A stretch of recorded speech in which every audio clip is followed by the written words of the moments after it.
بسم اللہ الرحمن الرحیم۔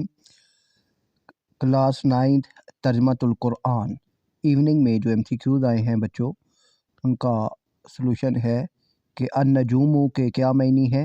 ستارے۔ کی بات ان کے کیا معنی ہے؟ انجام۔ ڈھل تھا کہ سورۃ النمل میں حضرت ڈیش اور ملکہ سبا کا واقعہ بیان ہوا ہے، حضرت سلیمان علیہ السلام۔ فورتھ ہے کہ جمعے کے دن فجر کی پہلی رکعت میں سورۃ ڈیش کی تلاوت مسنون ہے، سورۃ الشعراء۔ اور پانچواں تھا کہ الاحقاف مسکن تھا قوم عاد کا۔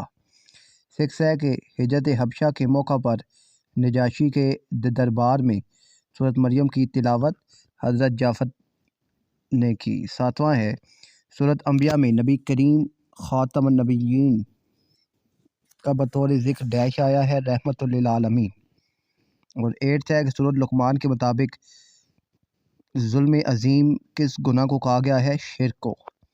اور نائنتھ تھا کہ قوم سبا کہاں آباد تھی؟ یمن میں۔ اور 10واں تھا کہ لفظ فاطر سے مراد ہے پیدا کرنے والا۔